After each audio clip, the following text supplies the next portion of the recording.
team. And again, it gets back to a choice, doesn't it? It's not a skill. Discipline's not a skill. Discipline is a choice. Is accepting and embracing discipline for the benefit of the team something you can do? Do you accept and embrace discipline, or do you resist it? When it comes to this character trait, are you an athlete or not? Integrity is a great one. What a great word. What a great core value. All it really means is this. Do your actions follow your words? Do your actions follow your beliefs? Are you walking your talk? Does your yes mean yes? Does your no mean no? It's as simple as that. This is a real concise one, isn't it? For the athlete, when it comes to integrity, their yes does mean yes, and their no does mean no. They say what they mean what they say. Their word is good.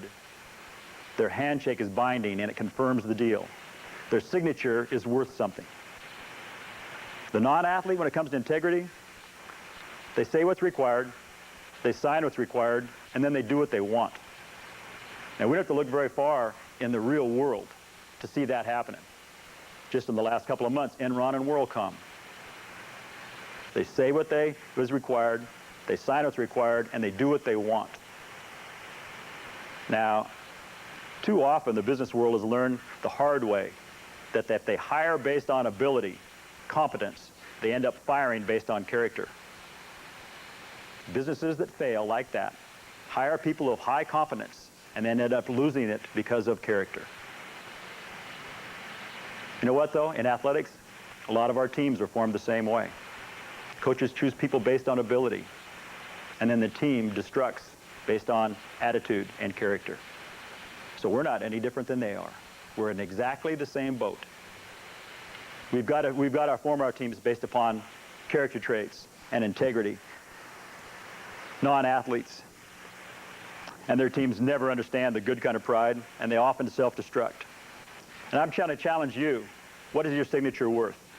Before you sign the Champions of Character Athlete Pledge, before you put your name on the line, think about it. What value does your signature have? Don't sign it unless your yes means yes and your no means no. Last core value I'm going to speak about is servant leadership, and the example I'm going to use is teamwork, because regardless of what sport you play, whether it's an individual sport or a team sport, there's team involved in everything we do. I love teamwork. I've been a coach who's always coached team sports. I'm married to a lady who coaches track, and she's found a way to create a team out of track, and she's very gifted in that regard. But the fact is, I've always coached things that are naturally team things, and it's one of my favorite things is actually building teams. So what does an athlete look like as far as teamwork is concerned? I love Native American culture. If you want to read about great leaders, great warriors, great teams, read about Native American culture. There's so many lessons we can learn from them about all those areas. Listen to what this definition of tribe is and see if it doesn't fit team. A tribe was a band of people who shared a common history, acknowledged a common authority, faced a common danger, and expected a common future. They all agreed on what work needed to be done and who was the enemy. Pretty concise, very thoughtful. They agreed on what needed to be done and did it. Our capacity and our need to be part of a group is shown all the time. You're probably in several teams. Your family will be your core team for life, but you're probably involved in a team. You'll be involved in different kind of teams all your life. We all need one. Call it a team, call it a tribe, call it a family, whatever you want to call it, we all need one. Right along that same line, some of the greatest warriors in Native American history were the Lakotas. Listen to this definition of the Lakota warrior when we think about teamwork. Probably the most fierce warriors there were. The warrior did not try to stand out in the band of warriors. The warrior strove to act bravely and honorably to help the group in whatever way he could to accomplish the group's mission. If glory came the warrior's way during battle, he was obligated to give away his most prized possessions to relatives, friends, and the poor upon returning home. The greater they were in battle, the more glory they received, the more humble they were when they went back to their team. A real warrior, a real athlete. Teamwork is a step It's a conscious step from independence to interdependence. It's purposeful and it's intentional. It's real and it's felt. It's something that you actually will feel if you take that step. The athlete understands that when it comes to teamwork. Simplest terms. If you're an athlete, you put the needs of the team ahead of yourself in every single decision. Every decision that involves with athletics, every decision that involves outside of athletics. You put the needs of the team ahead of yourself. In 35 years of coaching, I've had one rule, and I acquired it very early on from a coach who I really, really admired. And I listened to what he had said, and I kind of adjusted and adapted it to my own personality. But my only rule in 35 years of coaching is, don't let your teammates down. What does that not cover? Don't let your teammates down. What does that not cover? Eligibility,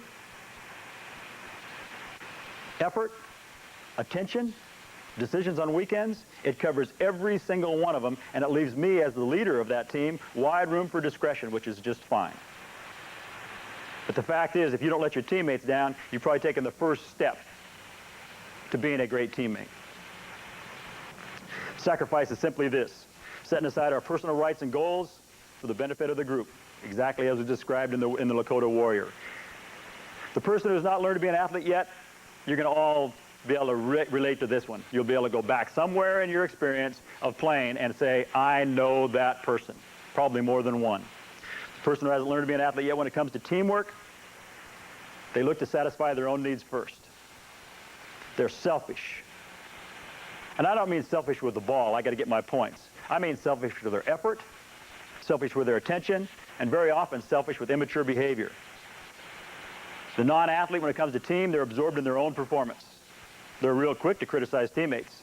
They love to coast. They make easy excuses. They skip workouts. They avoid daily responsibilities. Here's another never.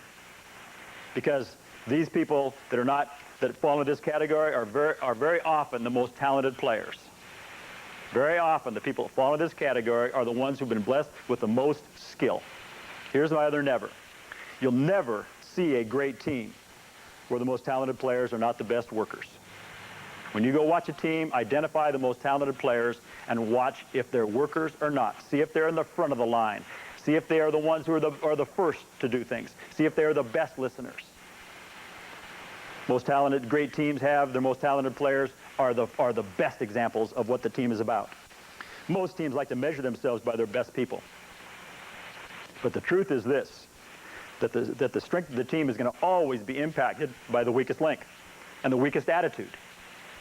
No matter how we try to cover it up, rationalize it, compensate for it, eventually the weakest attitude comes to light, especially if it involves a talented player. The true athlete has sworn off shortcuts. The non-athlete takes shortcuts because they're selfish with their effort. A player who's physically talented and selfish with their own effort, selfish with their own attention, I call these people selective participants. See if you know who any of these people are. A selective participant. They choose when they work, they choose when they coast, they choose when they listen, they choose when they tune out, they choose when they have a great attitude, they choose when they're selfish, they choose when they show respect to the coach, they choose when they don't. They selectively participate through the practice. They selectively participate through their career. They choose when they're going to be a good teammate, they choose when they're not. Those people are energy sappers and team killers if you're a coach. If you coach those kind of people, they take all your energy. They kill your team. I encourage coaches all around the country to put your arm around these kids and walk with them. Try to change them, because it is a choice. Walk with them and see if you can get them to change. But if they haven't changed when it comes times for squad selection, don't keep them. Don't keep them. You're great kids. You're real athletes. Don't deserve those people with them. Eliminate them from your team because they are team killers. When it comes to putting the team first, is that a skill or is that a choice? Absolutely, it's a choice. Every player with the right attitude adds value to your team.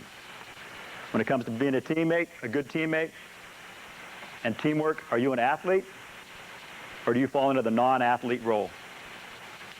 True servant leadership always puts the team ahead of yourself. So in summary, just think about the choices that you have. You have a choice to have a teachable spirit. You have a choice to have the right kind of pride, the shared joy of the inner circle. You have a choice to accept discipline and embrace it for the benefit of the team as a positive statement about yourself and your team and your school. Does your yes mean yes and your no mean no? Do you really, when you sign on the dotted line, does your signature have some worth? The last thing is, can you accept a role? Can you put the team ahead of yourself?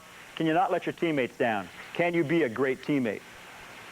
My hope is that everybody who ever plays gets to be part of a great team. I'm amazed at how few people ever really get that experience. I spoke to a group of 300 coaches the other day, and I'm assuming that maybe 80 or 90% of the coaches have experience being part of a great team. My talk was on the great teams, the 7 essentials.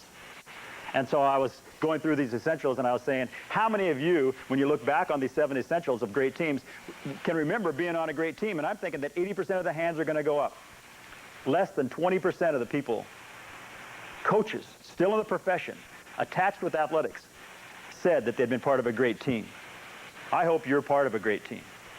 At least once in your life, you'll have an unbelievable memory. And in order for you to do that, become an athlete yourself. Ask you again, how many athletes on your campus? Under this category, under this definition, when we've redefined this, how many athletes on your campus? I spoke not very long ago at a high school, and there were about 250 kids there.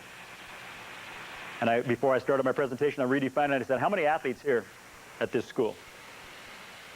Some kid says, oh, about 200, 250. At the conclusion of the presentation, I said, how many athletes here at your high school? Some little girl who turned out to be the setter on the volleyball team stood up. Lots of courage. She stands up right in front of all of them. She looks at me. She looks back at them. She says, Coach, I think there's only 3 or 4 in our whole school. But she said, it's changing today on our volleyball team because it is changeable. Whose responsibility is it to change? Your coaches? Should they be required to change you? Your captains? Your parents? Absolutely not. Only you individually can make these changes, so collectively your team can become something better than it would have ever been before. Whether you're a coach or a player, I encourage you to surround yourself with real athletes that are following the core values of the champions of character. Repeat again, if you want to improve yourself and you want to improve your team, focus on these issues.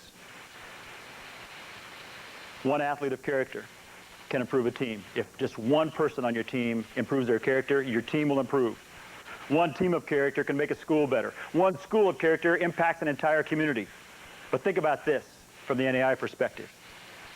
One organization of 300 plus colleges and universities who can commit to and model the champions of character values can impact a nation. Let's not just be satisfied with doing this on our campuses. Let's be something like that is not only different, but it's appealing, and it's very noticeable. If you believe that you can make a difference and help teach character and help model character and be an athlete under these standards, I really encourage you to stand with the NAI and stand with this Champions of Character program. Step off the accepted path. Let's get away from that accepted path. Let's get away from the crowd, and let's do your individual part to create this change. 5 years from now, are we going to be saying, boy, the culture of sport really needs to change? Or are people going to be saying, wow, look at the culture of sport within the National Association of Intercollegiate Athletics. Look at what the student athletes, the coaches, and the fans look like within the NAI as an example of sport. I want to thank you very much for your attention. You guys have been great. Thank you guys very much.